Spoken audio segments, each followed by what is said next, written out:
What's up, everybody? It's Maurice here with Christian Content Connection, and I have a good one of my friends, Alex, here, who's going to help us talk about growth today. So I'm just going to jump right in. You know, I don't like to wait, and so I'm going to have him introduce himself, tell a little bit about himself and what he does, his business, his YouTube channel, podcast. He does it all. And so go ahead and tell the people about yourself. Yeah. Hey, everyone. Name's Alec Kassan. I'm I guess you could say like a digital ministry consultant, still working with the title there a little bit. I lead online ministry called Digital Ministry Mastery, where we go into tips and tricks and stuff of helping Christians grow their online ministry or Christ-centered business. I've got, I should have had the book right next to me, but I've got a little plaque on the wall of a book. All right, never mind. I tried to, but I had authored a book called Planting Your Purpose, and that's just nice. Someone who had ordered the book. They liked it so much. They're like, dude, you got to hang this on the wall. And I was like, okay. So they made a little poster thing there for me. So I was like, sweet, I'll have it by my desk. Nice. Yeah, so we wanted to get on here and talk to you guys about strategies for growth. You know, if you feel like you're struggling, whether it's, starting a small business, whether it's having your own YouTube channel, or whether it's, getting into the podcast arena, we kind of wanted to talk to you guys about that, give you some insights, some things that have worked for us. And so, yeah, Alec, actually, I want to start with that book that you mentioned. Can you kind of tell people more about it, what's in it, and where people can find it? Yeah, sure. So the book's called Planting Your Purpose, a 20-day guide to discovering God's calling. It's kind of set up like a daily devotional. You can find it on Amazon, Barnes & Noble, anywhere books are sold pretty much. And yeah, the book, it kind of came from a place of like me needing to kind of rediscover myself, kind of better understand how God was working in my life, because I kind of grew up with the whole thing of like, oh yeah, you do well in high school, you go to college, you graduate, you got the job, and then you get the house with the picket fence, you start getting engaged and things like that. And after college, I had a degree in a field of work that I was not passionate about. I was trying to start actually my own YouTube channel for a few years. That wasn't going, it wasn't picking up as much as I wanted. And then eventually I was like, I had to move back in with my parents, and all these things was just like attacking my ego. But it was good because it was stripping away a lot of these things that I thought were important. And then God was like, no, dude, it's about who you are, not just what you do. So this really takes both a practical and a spiritual approach to one's calling, not just vocation, but like who you are as well. And also there's heavy emphasis on like practical tips.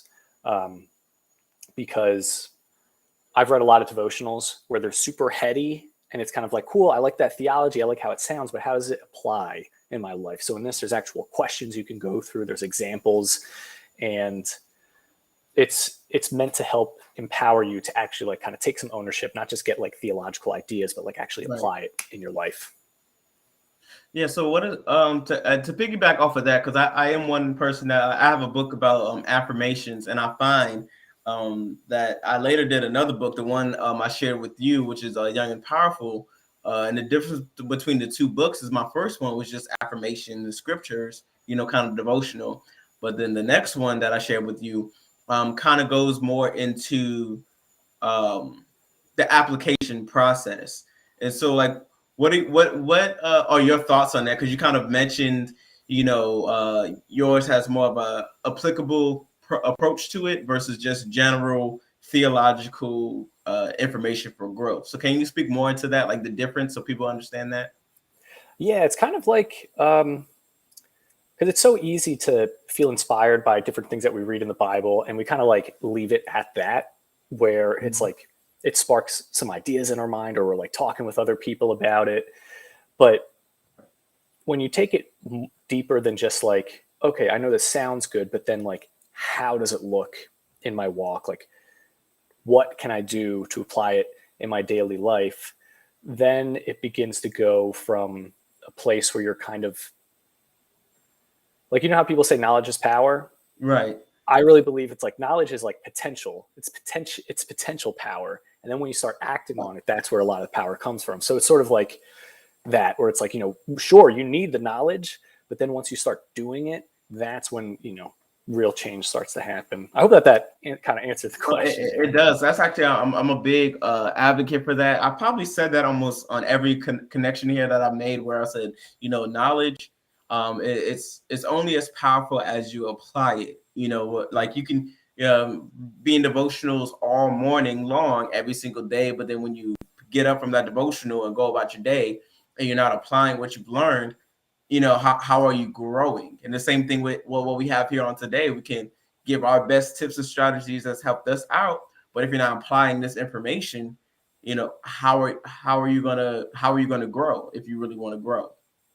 Yeah, it sort of reminds me of like in the New Testament, how Jesus kind of like calls people out on that a bit with like the Pharisees, where they're feeding themselves with a lot of like intellectual knowledge, but they're not like actually like really applying it. And I wish I had the verse written here, but it's somewhere, I think in like one of the New Testament letters, where it's like, and shoot, I mean, I struggle with this sometimes, where we're like, oh yeah, I pray for you, I hope things go well. And then it's like, yeah, but you got to do more than that. So like in the Bible, the verse was like, oh yeah, you're walking past someone who's hungry and cold, and it's like, well, I pray, God's going to help you.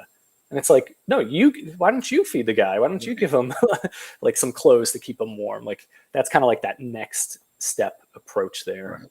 That's like in that, I want to say, I think I'm familiar. I think it's like around Matthew chapter 12, where he's kind of talking to the Pharisees and kind of explaining the difference between what he's teaching and to the disciples and what the disciples have heard from the Pharisees. But that is so true, where you're like, oh, I pray for, I pray that you find what you're looking for, but then you have money in your pocket that you could spare and maybe go in that store and get that person a sandwich, instead of just saying, hey, I pray that the next person that comes by blesses you. Well, you can really bless them right then and there. Yeah, it's kind of like how Jesus kind of did his whole. I mean, it's literally how he did his whole ministry. He like went to people and he's kind of like, hey, experience life with me for a bit, and just let's see how we can kind of change how you're navigating through this world. My next question for you, as people are joining in, and I ask that if you're watching us, go ahead and hit that like button. Let the algorithm know that what we're giving you today, in addition to our channels, is something that you're looking for, something that you're interested in. It lets YouTube know that what we're doing is something that you like. So go ahead and hit that like button. If you haven't subscribed to either one of us yet, I'm gonna drop our information below. Go ahead and subscribe here. But for my first question here, for those who or let us know also in the comments, let us know if you're doing YouTube or podcasting or both. That way we can tackle the questions that you're looking for, as well as whatever questions for growth that you are inquiring about. Let us know so we can answer them today. But my first question for you, Alec, is what made you switch from YouTube to podcasting for what you do specifically?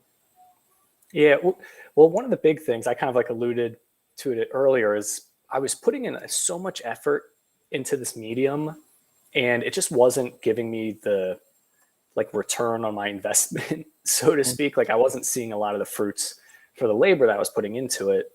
And I went super deep into studying how to use like Adobe After Effects and Adobe Premiere, script writing, cinematography. Like if anyone were to go to like the Current Christian YouTube channel and look at some of the earlier videos, there's like special effects, and it's like I'm doing my best to reference different Bible verses and things like that. And it's just one of those things where if we put like a lot of our effort into one area, just because we're putting in more effort doesn't necessarily mean we're going to get the direct results that we want. So the switch to podcasting was really because I was burning myself out and I wanted to be able to provide value to people and like share information.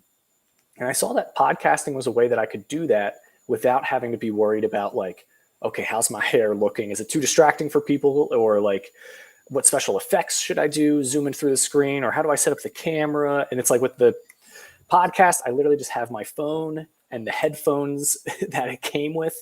And the audio quality is good. And I'm able to just like feel inspired and then like share that information on here and put it out into the world. And it really came from a place of like trying to avoid diminished returns, which basically means just because you're putting in more work doesn't necessarily mean you're getting more results.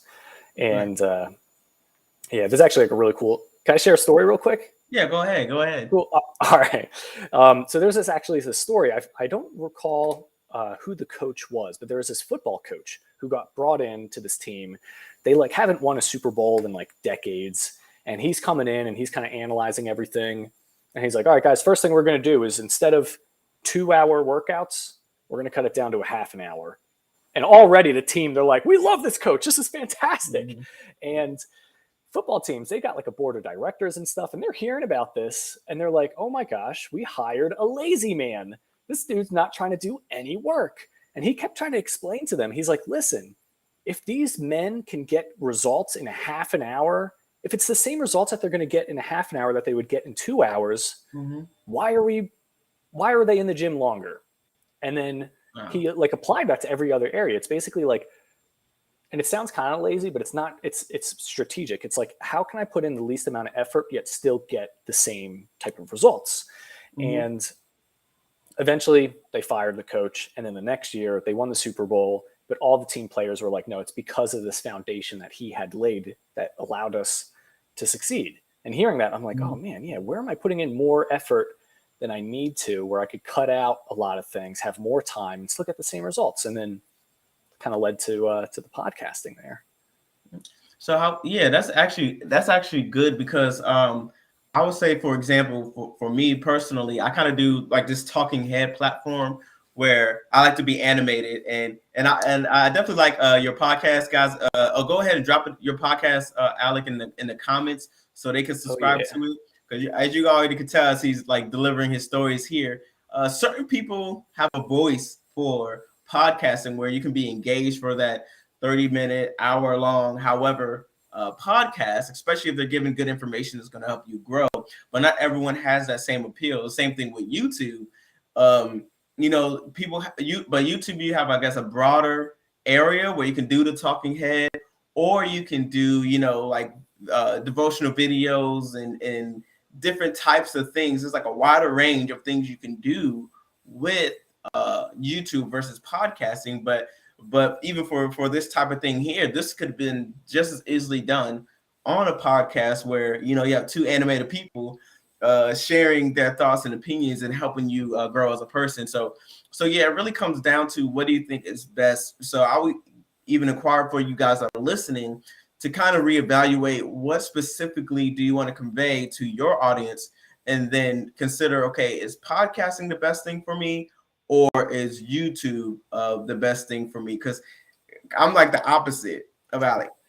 I started out trying to do YouTube, and I'm like, it's too much. I don't want to do it. Switch over to podcasts, have pretty decent engagement, but I just like videos and editing videos and doing all that kind of stuff. That's like a passion of mine. And so I've kind of left the podcasting alone. However, it's something that's still an interest of mine. And so I have to really consider, okay, what's better for me? What's better for my business? What's better for what I'm trying to do in my ministry? And so that's something that you might want to consider as you're looking for strategies to grow. But would you want to speak to that, Alec? Yeah, it was actually, I think I think we may have talked about this in a post in one of the Facebook groups that you and I are in. But someone was asking like, oh, what should I do for my schedule to like make sure I'm getting the most out of my podcast, or how should I set up my show so it gets the most like listeners and engagement, things like that. And I could tell, I was like, okay, I think that like, it's like the real question you should be asking is, what method should I use that complements my lifestyle already? Because our lifestyles, it's comprised of all these habits, these things that are ingrained in our life. And I can guarantee 9 times out of 10, if it's your YouTube channel, if it's your TikTok account, if it's your Instagram profile, if it's a podcast, if it's between that and the lifestyle you have, 9 times out of 10, the lifestyle is going to kind of overwhelm the stuff that you're trying to do with these other channels. So if you're able to pick something that complements your lifestyle, or if you're one of those people who is willing to kind of sacrifice the things that you're comfortable with in your lifestyle, then, use that as part of your discernment process. Because again, for Mm-hmm. the podcast thing, I was like, if I do anything more complicated than my phone and my headphones, Right. I'm not going to stick with it. And that was something I kind of had to use just based on my own personality and things. So, for other people, it's like, yeah, you could do something like Instagram posts every week Right. and just, but like, again, the main thing, you want to make sure it complements your current lifestyle. Cause if it doesn't, then you're most likely going to end up giving up on the thing that God inspired you to start. So speaking to that lifestyle that you're referring to, because I know we all have that Christian, especially like our target audience for this was Christian YouTubers and podcasters. So how important will it be to niche down or niche? I like saying niche, but I think the professional term is niche. How important it is to niche down? Because at first, like when I first started out, it seemed like that was very important, but now there's kind of this stigma of like it's almost like a whatever you want to do kind of thing. And so, what's your opinion on niching down for those that are listening? Yeah, it's definitely important. It's important for you as a content creator, and it's also important for your audience as well. If but it's tough to niche down. I totally understand why a lot of us don't want to niche down. I think it comes from our kind of like Christ-centered heart, where Jesus came to save the world, and we want to feel like we can serve everyone. But if you like read how Jesus like interacted with people, he like when he was walking on this earth during um, whatever it was, 0 AD or whatever time Right, period, he was very like specific about who he was serving during that time. Like when he was walking on earth, he wasn't here to help uh, people in Mexico. He wasn't here to help people in Asia or people in America before it was America. And I'm not saying that as like, oh, Jesus is ignoring these people. Rather, like he had human limitations combined with like this divinity within him of God. And after his sacrifice of his life and after being resurrected was this gift of eternity. Kind of that's when it was given to everyone. But he talked about how, you know, like sick people need healing. He's like, I'm here to help the sick people. He came first for the Israelites and then expanded out to the Gentiles. And then Paul takes over that. And his whole mission is like, I got to reach the Gentiles. And then other people like Peter and Peter's crew of people, like he's very focused more on like the Jewish people because he was just right. felt called to that. And that's like, but he had to, it's good to lean into those things. So if it's like if Paul was specifically focused on Gentiles, Peter was specifically focused on Jewish people, and if Jesus was specifically focused on like people who were sick, needed help, or like sick air quotes, then it's like we too have to do that. Like, and when Jesus gives the commission of like, I forgot what the exact order was, but like when you study, like when you look at the map, when Jesus gives the commission to like go out and make disciples in the Disciples of all world, nations. yeah, it's like each area location is larger and larger and larger. And then at the end, it says like, he says of the whole world, but it Mhm. starts by staying focused and on a specific thing. And then you can broaden out. I think that's very important to understand because some of us, like myself included, especially, I feel like I'm well versed in different areas and I could talk about different subject matters. But it wasn't until I kind of like niched down where I really focused in on growing Christian creators, and then connected with Christian creators. I found that's when my channel really started to take off. Where like today. I looked at my subscriber count and I didn't even know I cracked 300, and Whoa, that was dude, like huge for it's me awesome. because I just restarted my channel at the beginning of the year. And so my expectation was to hit that number by next month. And lo and behold, it's not even the end of March yet. And I took like 2 weeks off, granted. But that's all glory to God. But yeah, it wasn't until I niched down because I'm a believer that like, hey, if I can teach different creators new ideas on how they can grow their channel, they might be the one to expound and reach a great audience. Just so happen that I gave them the right tools and tips to get there. And so that's kind of like my part, where I believe that even though Jesus Christ lives through all of us, he really homed in on his 12 and gave them what they needed, filled them up with his spirit, and then they were able to spread the gospel in a way that Christ couldn't. Granted, Christ could very well have done the whole work himself. He could have walked this entire earth, spread the good news to everyone, but his strategy was to allow me to equip the believer with what they needed to spread out to other believers. And to your point that you were saying, he was a strategist. He was so particular in what he said, how he did it, where he did what he did. And I believe he puts a little bit of that in each and every one of us, where I could be called to, Florida, and you could be called to Cali, and then other area, and then people in between that area, they get connected with us. By the time we've all connected, we're now touching the whole nation and eventually the whole world. Exactly. Like it's so, and again, like that's so awesome. I just want to emphasize again, like, dude, congrats for like hitting those milestones, that's some good stuff. But you're absolutely right. It's a collective effort, Jesus did the things he did so that we could model it.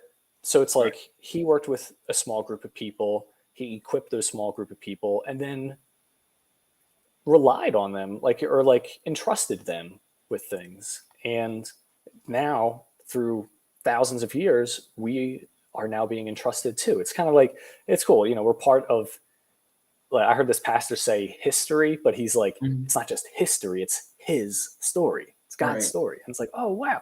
We're part of God's story. And even through something that seems as menial as like a digital social media platform, it's like a new land. It's a new world.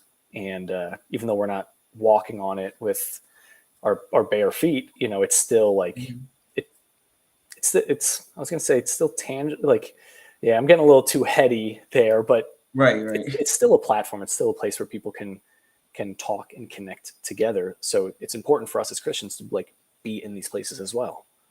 Yeah. So before I ask you my next question, I want to open up to the comments right now. Thank you guys for your support, for helping us get to this number here. Whatever questions that you guys have, like that you're struggling with growth, like I said, be it YouTube, podcasting, or if you just want our opinion on anything, please drop a comment below. We would love to answer any of your questions that you have right now while we're live here, so you can get those questions answered. But would you say that it's hard, Alec, to promote, or what is your best strategy for what's the word I want to use? What's that word? Organic growth. What is one of your best tips for trying to improve in organic growth? Yeah, well, one of the best tips doesn't mean it's necessarily easy, but I think like one of the best tips you can do is finding groups that have people in them who would identify as like your ideal audience, or who you would identify as being your ideal audience. You have to, like, on the internet, it's like a double-edged sword, where it's like it both helps you reach people, but then it also can disconnect you from people as well. So we can't confuse like making posts and putting them online as being the same thing as like actually interacting with people. Like if we were out on the street and your ideal audience is, let's say people who like smoking their own meats. I don't know. I'm just making this. They like making their own beef jerky. And the only way you can interact with them is by meeting with them in person. Then you'd have to ask yourself, like, okay, what places would I go to? And then there's probably like restaurants, or might be different like farmer markets, and you're there. Imagine you're there, and all you do is you show up and you kind of like throw some flyers and then you dip. It's like, you can't do that. Like that doesn't work. You would have to, in like real life, you'd have to go there. You're looking around. You may come with things, and then it can have people like interact with that, but you got to be there too. So when you're going to these groups online, you can either go there being like, hey, here's some really awesome stuff, and unfortunately, most Facebook groups, things like that, you can't just like share a link to your video. You'd have to Mm-hmm. like see what their rules are. It might be you can only include text. So, you just write out whatever the information is that's in your episode or something like that. Mm-hmm. Um, but then you also got to like interact with other people's stuff too. Like people want to have those connections. I mean, Maurice and I, that's how we like, Right. Yeah. that's like, you're an awesome dude for like continuing to like reach out to me and stuff like that. I love it. And, Right. we just got connected on like some posts and just started Mm-hmm. talking, got to know one another. And it's just like him and I have both been saying it. It's like, dude, it feels like we've known each other for a while now. It's Yeah. just Yeah. like, it's, It's and only been a that's couple of like months, but what's I going feel to like end up I went happening. to high school with you. Yeah. Oh man, I've changed a lot since high school. I'm Yeah. happy you Same. didn't meet me Ditto. in high school. Right. It's like changed a lot since high school. Praise God. Am I right? Amen. Yeah. But let But me see. Oh, go ahead. yeah, that in terms of organic growth, in terms of organic growth, that's probably one of the best ways to do it. Um, and eventually, just through the conversations, Mm-hmm. people are going to be they're going to be like, yeah, so like, what is it that you do? And then you can, but if you present people with that off the bat, Mm-hmm. it kind of turns people off a bit. But when Right. someone then feels comfortable enough to begin to want to learn more about you, then you can start talking about your channel or this or that. And especially if you're starting up a new channel, Mm-hmm. you could like ask the people who you're engaging with for what they would think, because I want to make sure I'm not going off too much on a tangent in terms of like, because I want to stay related with the organic growth. But a Right. lot of times when we're starting something, we might ask friends or family members, and unless they are your ideal audience, do not Mm-hmm. ask them. Uh, Oh, that's they might good. have some good ideas, but it's like one of the best ways that I had heard of that someone say that statement was like, if they're not the ones, and this was in terms of like if you have like a business or you're selling like a product or something like that, if they're not like paying you for what you have to offer, then you shouldn't be paying attention to like what they have to say. Wow. Um, and yeah, it's like it's a very firm statement, but it's Mhm. someone like me, like I need to hear that, because if it's like, oh, maybe sometimes hear what they have to say, then I know I'm gonna fully listen to what they have to say. And it's like, Right. because when people are voting for you with their money and they're trusting you with their hard earned cash, like that's someone whose opinion matters to you, because they say, hey, I trust you so much, I see what you're doing is so valuable that I want to give you this. Mm-hmm. Then you should take them seriously too, because if they're saying something where they're like, oh, I really thought you should talk about this, or you should have included that, um, then it's like that opinion matter, like that really matters. So in That's terms of like the organic growth, while you're having these conversations with people, you could ask people like, hey, what do you think if I had a channel name that is this? Or I'm thinking about making a product about this. Or one of the best things you can do is just ask people like what it is that they're struggling with, and then mhm. find the solution to that struggle. And then when you come out with that solution, people are going to be like, oh my gosh, it's like you can read my mind. And it's like, no, you just told me what you needed help with, and then here I am trying to help with that. So I'll take a big takeaway from that, just to reiterate, is I'll say one, and I mean this well, but don't rely on family. Do not rely on family. You have a better chance of growing once you engage with strangers. Like most of the people that are my friends here now in the chat started off as complete strangers. I like their channels, they like my channels, we view each other's stuff, and then we built which is part two, community. And like you said, really engaging with individuals, and people can sniff a fake or someone who's Yeah. like, hey, I'll like your channel if you like mine, or I'll follow you if you follow me back. But most of the people I'm following and watching, and most of you guys in the comments are supporting me, I genuinely support you guys and love the content that you're putting out. And I'm like authentic, and I'm like, I'm watching your stuff, I'm putting it out there, and I like what I see. And some people aren't that genuine, but when you have that genuine community that you're building, one, you build friendship, family, and then you have a support system. Because one thing that I've learned now is being able to support others. They will support you too. Where before I try to do everything on my own, always posting, not really engaging in other people, but it was like, hope this video is one, hope this video is good, hope this video is good. Well, now I'm just like, I don't care. I do me, post a video, and then I'm like, oh, the highest name just dropped another video. Let me hop in on her devotional, because she has great devotionals. But and then you start getting engaged with the viewers, and then they start sharing to other people your stuff, and vice versa. And that's how smaller channels can grow. But here, let me see here. Another channel here that you guys should follow. I'm gonna leave it up here for a little bit so you can get the name and subscribe. But she put, I get views from different parts of the world, mainly from other YouTubers, but trusting that God will use the channel for his purpose. And I think that is the main thing.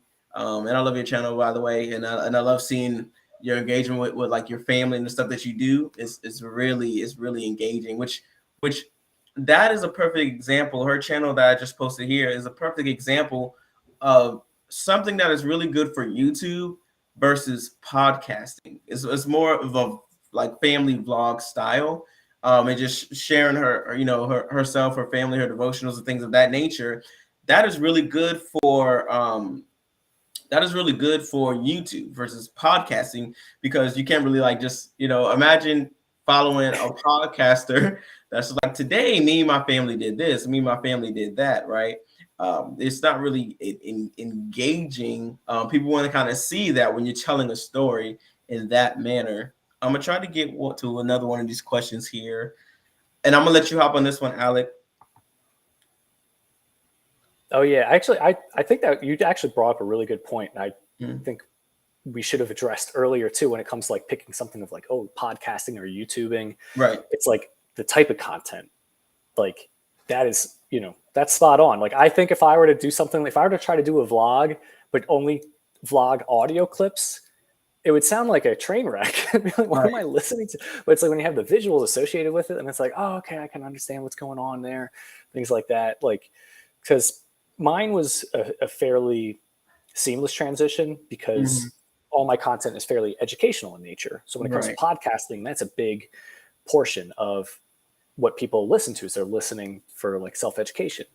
But going from something like entertainment into something like podcasting, it might be a little bit more difficult, but doing entertainment through like videos is, it complements very well. That's and while you're in the flow, can you give your talk on this, tips on preventing burnout? I feel like we've kind of touched on it, but we didn't go fully into it. Yeah, I think there's a couple different reasons as to why some people could be burnt out. One could be just doing a lot of work over a long period of time. And another one could be stressful work with no end in sight. Right. And there's probably some other third category that could be, that could cause someone burnout. But from my own personal experience, it's been those two things. So stressful work over a long period of time, that's, it's pretty self-explanatory. You feel like you're kind of banging your head against the wall. You're continuing to post content. And it's just like, oh man, now there's another social media platform out there that I got to engage with. And now there's another thing I got to do. That it definitely begins to feel overwhelming. And then for the second thing of doing stressful work without having an end in sight, that one's tough, because it could be just a very short period of time. You're trying a bunch of different new things, but because you're not too sure where it's going or if it's going to produce the results that you want, that's just all like mental stress. It weighs you down.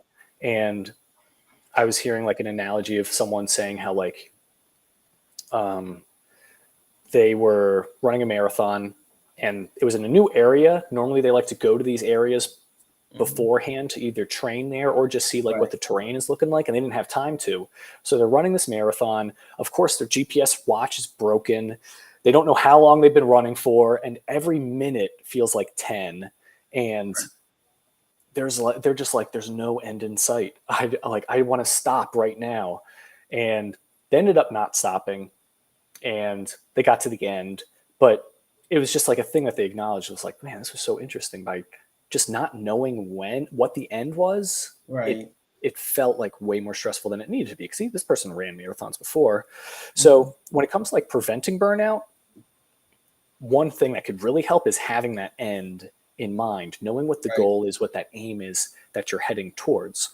Oftentimes it could just be having a strategy plan written out with metrics and dates. And when it comes to having those metrics and those dates, it's not meant to be like a burden, but it's just meant to be something to aim for. Right. And then when it comes to just, you're doing a lot of work over a long period of time, I would recommend, thinking of it from that perspective of the story I was talking about with the coach. There's probably things that you're doing that aren't actually adding to the results that you want. So you both got to know what those results are. And then you should probably write out what the things are that you're doing and what things you can cut out. Because when I was doing my YouTube channel, it was like, I was spending like 40 hours a week writing, editing, producing, scripting, like all that stuff. I got to that burnout point and I was like, I'm done. I'm stopping this. And oddly enough, that's where I saw the most growth. Like you can literally see. So like I have my account hooked up with like a Stripe account, which is where people can have transactions, things like that. You can see this flat line for 3 years straight. And then as soon as I literally stop uploading, like you can see my YouTube views are kind of going up, but not as much as they should with all the work I was putting in. The YouTube views are kind of going up. Or wait, actually, is it?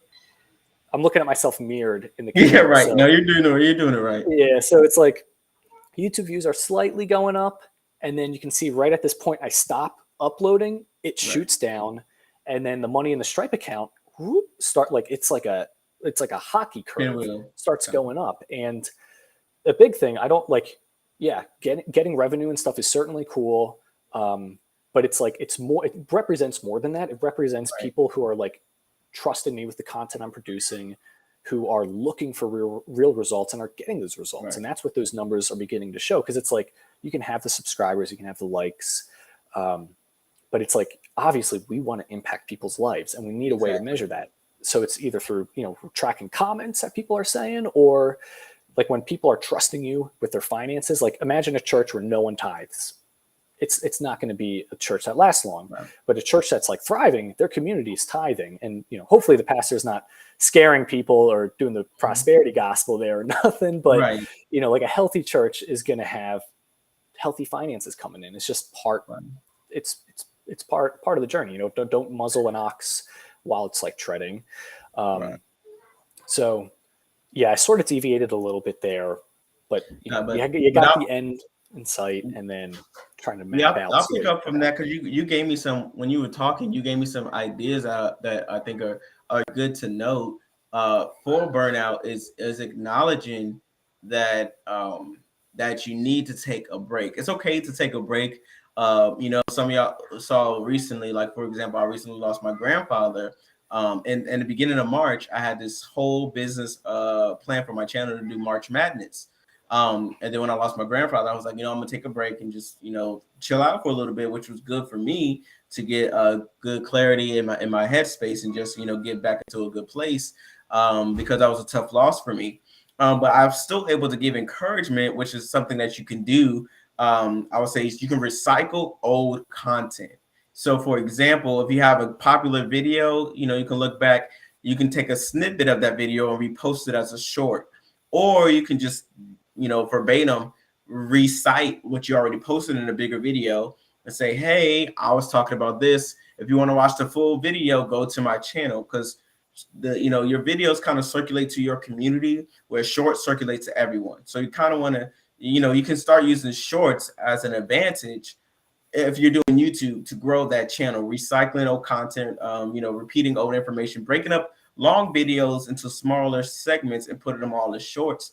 Those are different ways to gain engagement and to have people revisit your information. Because say you post something this week and it kind of floats in the YouTube space, you can repost it again a month later, and another audience will kind of have eyes on it that didn't have it the previous month. And so that's, another way to deal with burnout is kind of, stepping back, reusing what you've already done, maybe reframing it, rephrasing it, or doing it a different way, like doing a video like, you know, my top 10 scriptures of the Bible, or now my top 10 most influential verses of the Bible. You know, you kind of restructure it, because you might get new insight. You might have one revelation when you gave that text before, but then you redo it and God kind of gives you with the same scripture a new text. And there's nothing wrong with reusing the same information in the YouTube space. People do it all the time.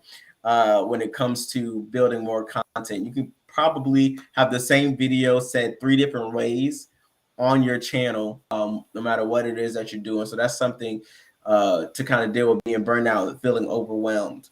But let me see if I can get to the next question. It's actually really, like, I love that tip too. I recently did that with some of my older podcast episodes. I changed the title up a little bit and reposted it. And sometimes, you know, at first I was thinking, I'm like, oh, what if people are going to notice? They're going to be like, I already listened to this episode. No, they're not. They're not going to, they're not going to notice. It's totally fine. And if it's good quality content that you're putting out there, it doesn't hurt hearing it again. Like, there's a story of a pastor for like an entire month. He was giving the same exact sermon.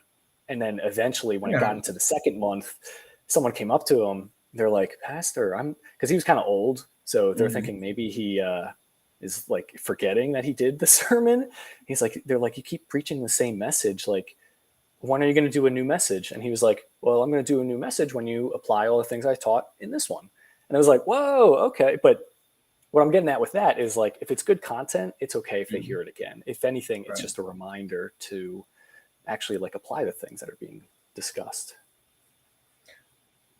Let's see. Next question. My channel is not growing as I'd like it to. Maybe the target is varied, but as long as it reaches many people, that's a bonus.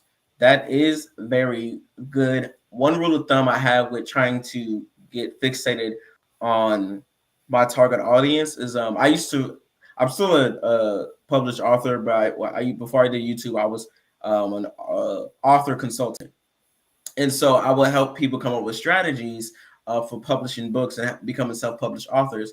And one of the things I always told them when they first wrote their manuscript was, write to one person. Think of like one person specifically. And Alec also, he can probably elaborate on this because he kind of helped me kind of take that advice into my YouTube space when we've talked before.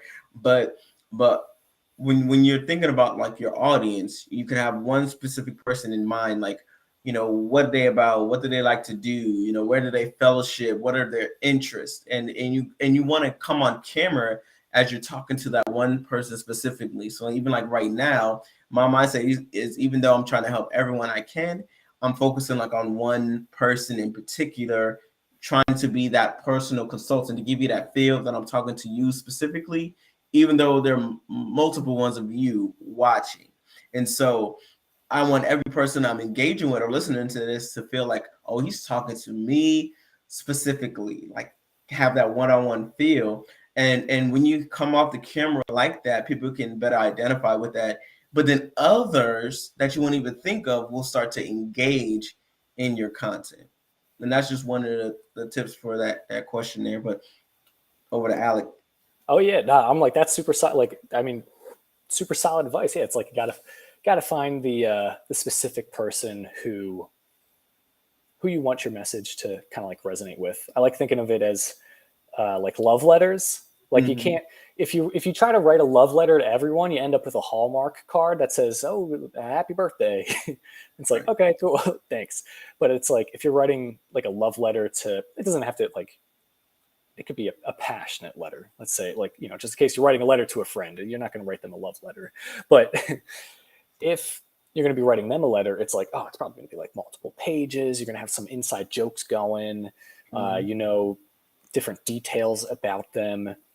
And I think like a good rule of thumb that I've been applying to my own ministry to better understand my own audience is, if you can describe them in the same fashion that you can describe your spouse or a close friend or family member, then you know you're onto something.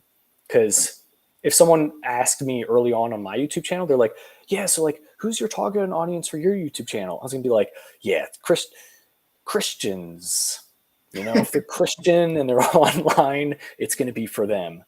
And then if someone, now let's say someone asked me like, hey, can you describe your wife? Yeah, she's Christian.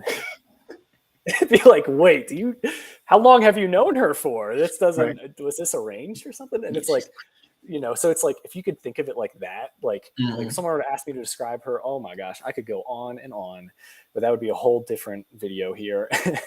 And like when you can kind of get to that point with your audience, it'll really help with being able to find them, being able to engage with them, helping them feel like they can engage with you. And then also really helps with knowing what kind of content to produce as well. Right. Yeah, because that way, like who did it? I think I forget who it was. Someone did their top 10 rising Christian channels from the one of the YouTube groups that we're in. And they you could tell that they watched the channels because they said follow this person, and then they put what this person's channel was about. So to let you know that they were actually engaged and that they knew exactly what that person's channel was about. And they were like verbatim, like this person is a great teacher. This person has great entertainment and blah, blah, blah, blah. This person has great tips and strategies here.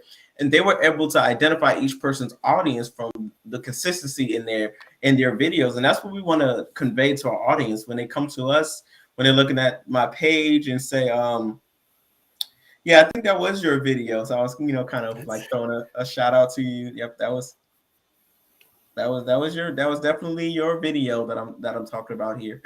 and so she even did like she went from top 10, and then she was like, well, I have another 10 for you.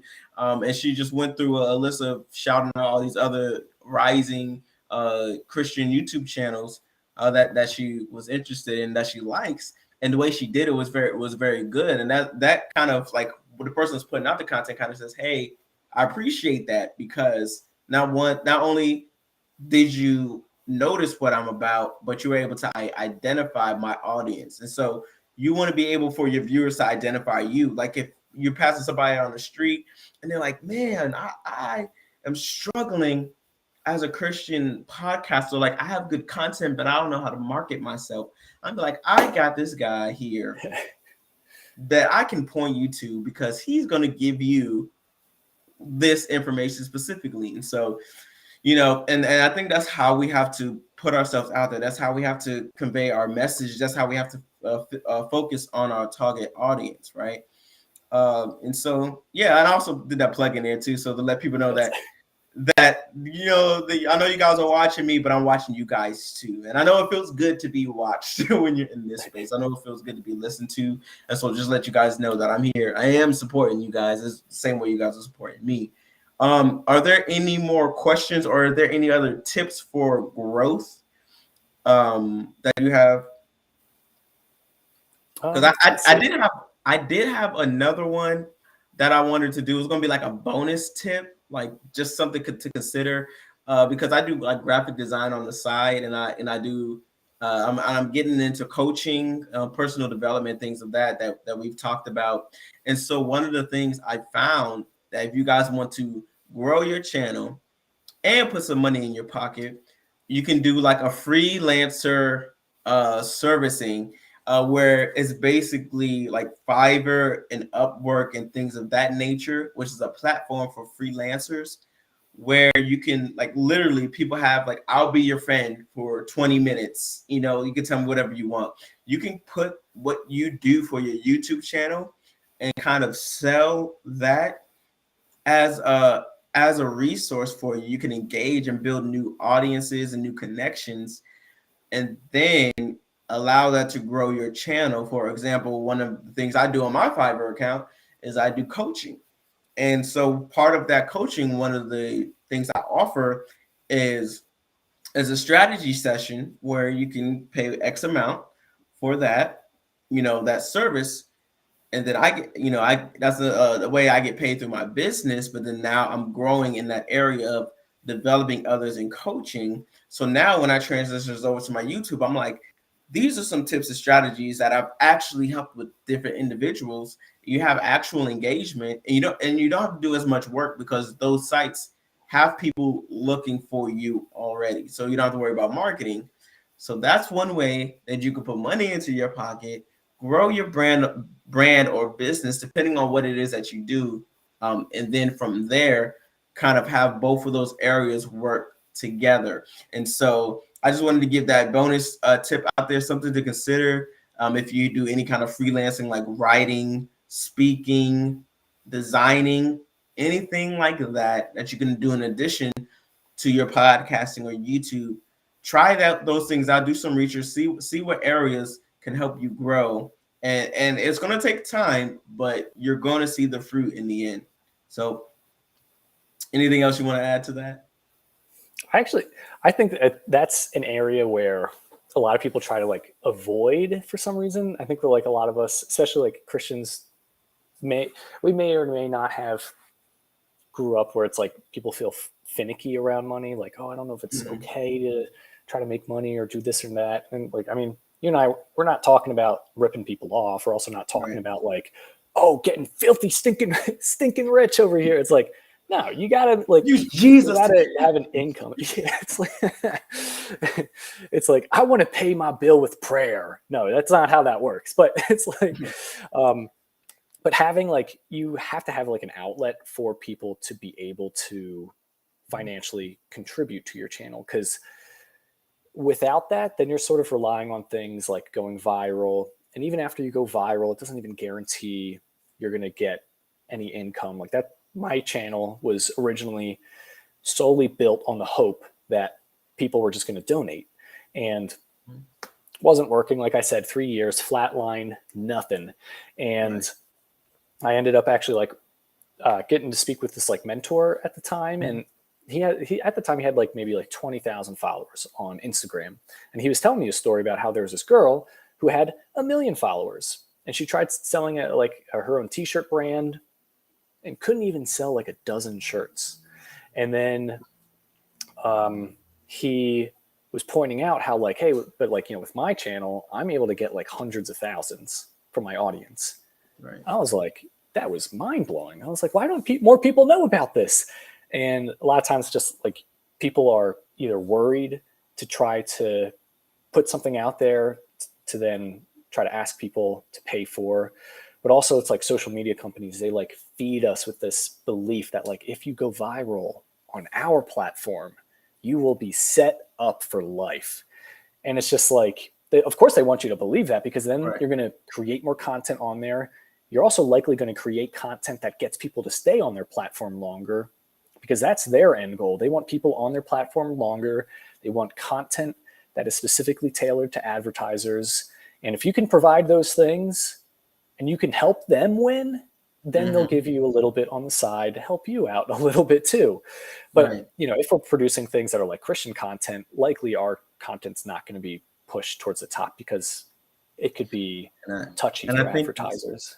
And I think that's while I'm about to share this next comment, if you can drop your YouTube channel in the comments below, then I'm going to post it so people can see it. But to that point there, I think a lot of us as believers struggle with monetizing in the faith because we feel like it's a disservice to the kingdom, or like we're trying to make money off of God, and that's not the case.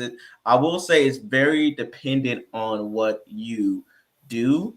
For example, if you have a general ministry and you're like, if you want to support the ministry, you can give this way, but I would not charge for prayer. But if I've been praying for free, and and it takes time to do that consistently and every day, especially having good quality tools and things like that, and you say, hey guys, if you like what I'm doing, if you don't mind supporting, I feel like that is different.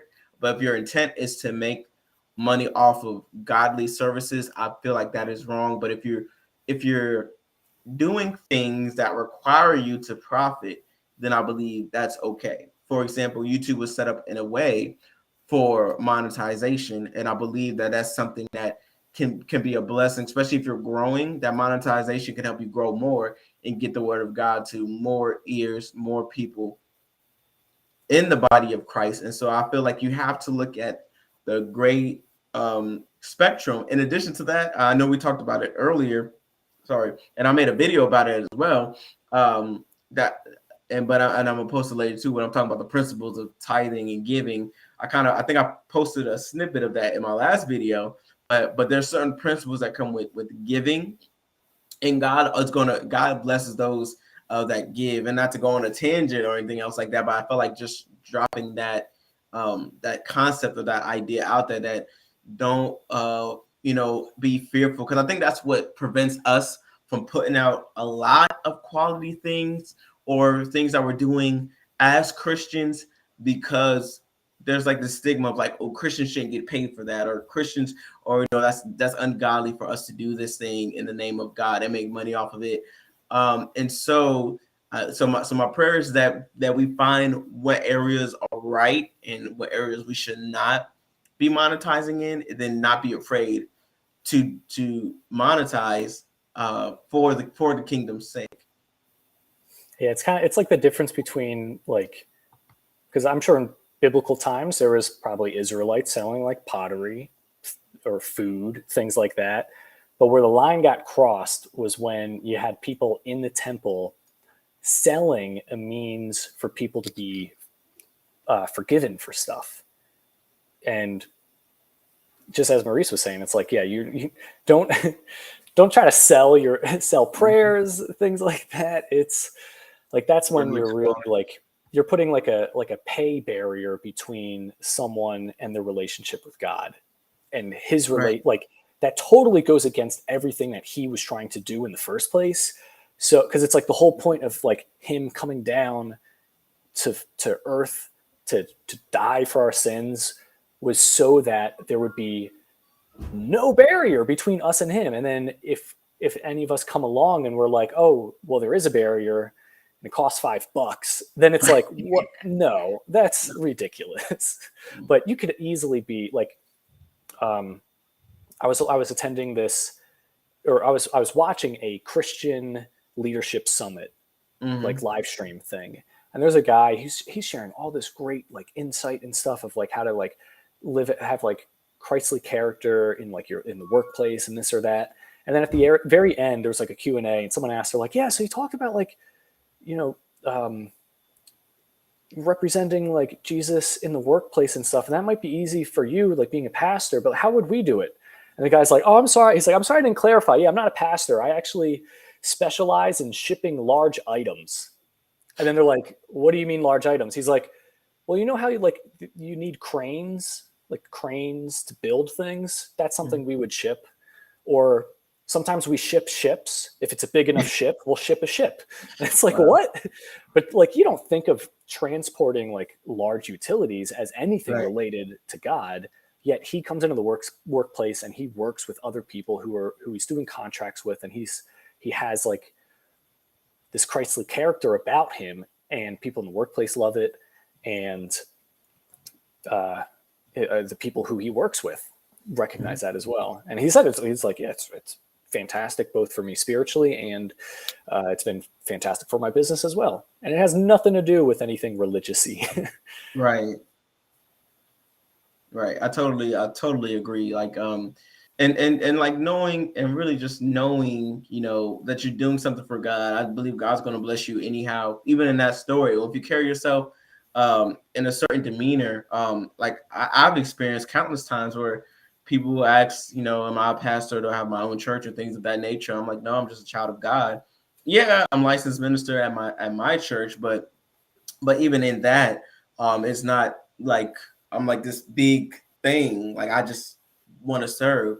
And so when you carry yourself a certain way, people are going to automatically, put that label, which is good. I always am an advocate for let other people tell you that you're Christian, and you having to try to tell others that you're Christian. And so even like with my channel, I just put general stuff out there. I might put Christian this or that in the title, but sometimes I like to just generalize it. But then once you lock into the video, you kind of get that from what we put out. And I know we've been here for a long time, and thank you, Alec, for joining me. We definitely are going to collaborate again. but I know we both got family and wives and to attend to. Yeah.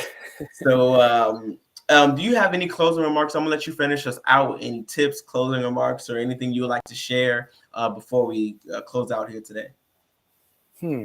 Yeah, I'm trying to think. I guess like if there's any more questions and stuff that you guys have, hit Maurice up. You can hit me up as well if you if you'd like.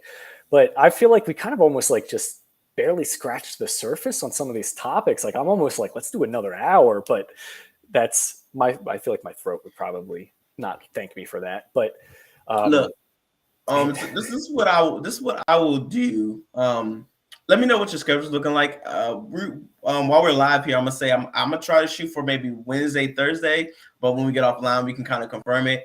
But if you guys like this, get your questions ready. And then also, if you feel like you have some tips, I might bring someone on to join in because I like having a table talk conversation. And if you're just tuning in, go ahead and hit that like button. That would be a blessing to the algorithm, to the YouTube channel here. Go ahead and follow Alec there. I dropped his link below. But yeah, if you have any questions, shoot out to both of us now that you guys have his channel. And then we'll be hopping on later again this week, if not next week, to talk about some growth strategies for you all. And thank you all for your support. Any last?